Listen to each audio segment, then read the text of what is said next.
tell me a little bit about the pieces that you'll be playing. Yeah, so I will be playing the Dvorak Cello Concerto, and the Dvorak Cello Concerto is like the Mount Everest of cello concertos, period. It's the hardest one, the most famous one, the one, I would say, not just by cello concertos, by any concertos, maybe the most complete concerto, meaning a soloist with an orchestra, that has ever been written. So to be able to play it is a dream come true for every cellist, including myself. I've played it many times, but every time is a challenge. It's like if you climb the Everest, it doesn't get easier. I would think it would get easier. I've done this before many times. No. It's not getting easier. It's never boring.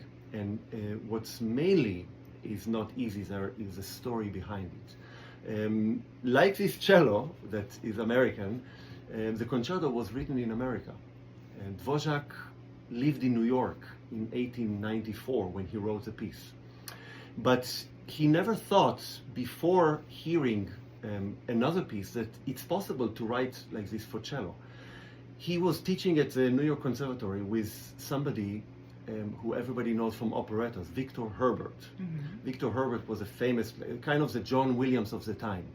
In fact, if you walk in Central Park these days, you see a sculpture, big one, of Victor Herbert. He was such a big figure of writing operettas and becoming a conductor and a composer. So Victor Herbert wrote in 1894 a concerto for himself. He was a great cellist. And being a great friend of Dvorak, he invited him for the concert. Dvorak went because, your friend invites you, you go. He went to the concert, and it starts like this. The Victor Herbert concerto starts like this.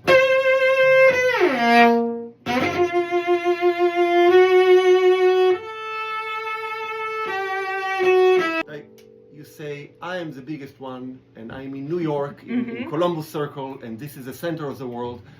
And it gets even louder and bigger in the first movement. And Dvorak was blown away.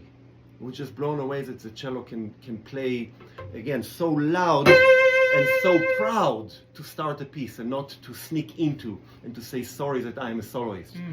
And then came the second movement of this piece, which Victor Herbert wrote for his wife, who was one of the prima donnas of the Metropolitan Opera. She was a singer. And it's the most beautiful, I think, touching slow movement. It starts like this.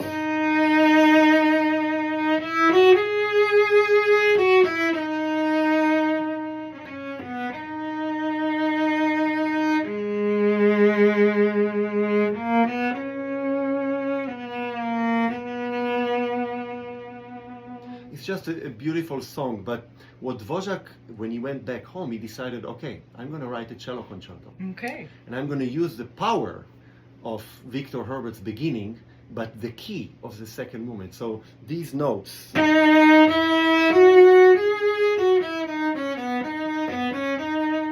becomes the beginning, heroic starting of the Dvorak concerto. So the famous beginning of Dvorak is...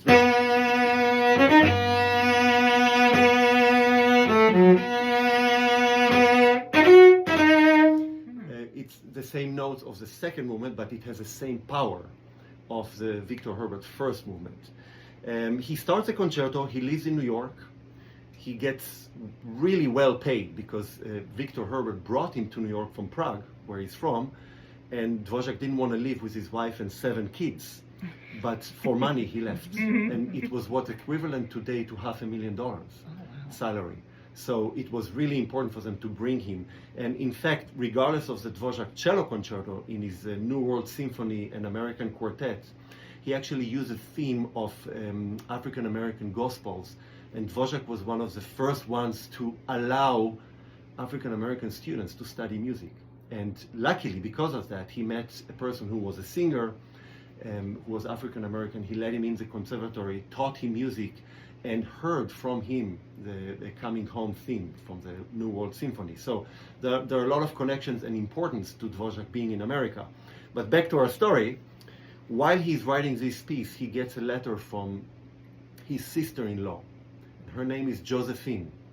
Josephine was also a singer, like Victor Herbert's wife. Josephine was also the reason why Dvorak married his wife. He was in love with Josephine. years before he got married. This is a true story. I'm not, I'm not inventing it. But just that you guys understand what goes or what should go in the mind of a performer when you perform a piece. You need to know the story because it ignites your imagination and spirituality about it. But Dvorak met Josephine back in Prague and wrote to her 6 songs. Those songs are called the Josephine songs. And one of them, the main theme of it, goes like this.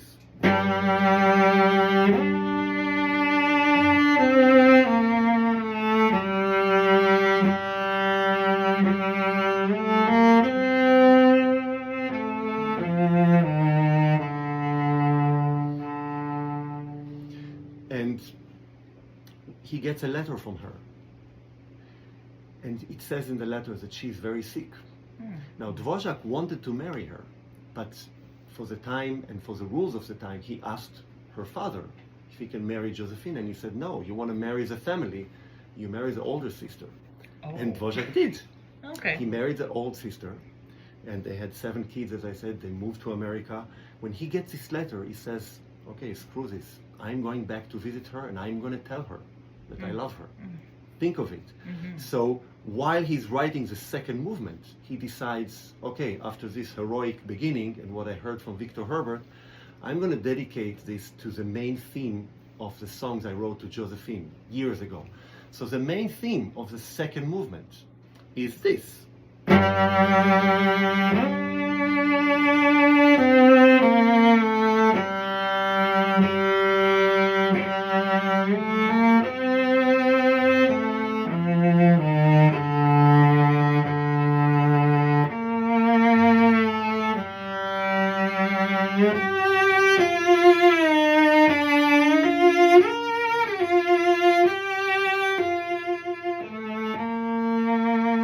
With all the love. You can feel that. Yeah. Wow. And he goes on to the third movement, which has a lot of Czech folk tunes. It's like you're almost approaching home and you get excited. That's a feeling. It's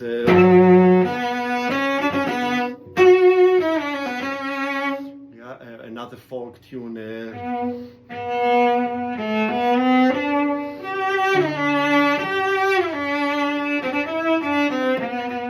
But he writes a very beautiful, happy, virtuosic ending to this movement, thinking he will come back, see her, and tell her what he thinks, and they'll live ever happy after.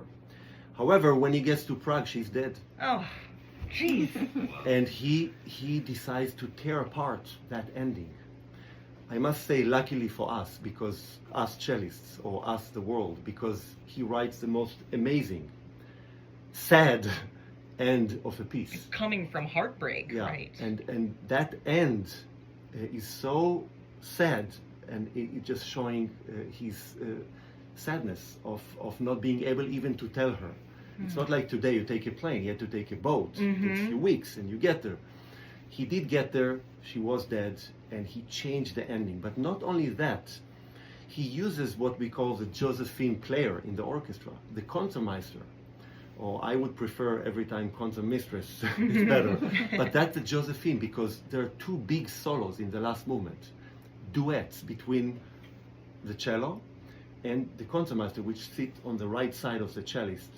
And those 2 solos are a real duet. The first one, the cello is playing just a trill. And the first violin, Josephine, is happily and joyful singing outbursts of joy. Dvorak thinking he's going to see her. At the end, at the new end of the piece, the cello is only playing a long note. And Josephine is basically crying, dying. And then Dvorak decides to die with her, emotionally. So that same theme that Josephine is playing, the cello repeats, and that's the end of the piece. So there are 2 solos for the violin. Many violinists don't know this story and learn it as a solo for violin, and they think, wow, I'm going to play it strong and show my sound, not knowing that one is happy and one is sorrowful and sad. But that's the story that goes in mind, and this is about 40 minutes of music. So that journey is a journey that you kind of know what the story behind it, but it always takes me, at least, with ups and downs. And when you finish this piece, your heart is like to do. You're completely. It's like I would imagine for an actor to do a Hamlet or something. Right. So it's really amazing, and I hope people can come and enjoy it with us. I always think experience with us. Right. I think it's so interesting to know the story before you go in, because you can listen for it, and I think that's one of the things I've learned from you at Bethel and all the people that you've brought to speak, is that once you understand the why of it being written, you can feel that emotion and you know what's going on. You see the pictures of the story in your head. It is KTOE Middays with Lisa Kay. That's Talk of the Town. We will be right back. Oh my gosh, so good. What a storyteller. Holy cats. And you can just Great storyteller. feel that. Like, Yes, you can. Maybe you should have a radio show, huh? you should have a radio show.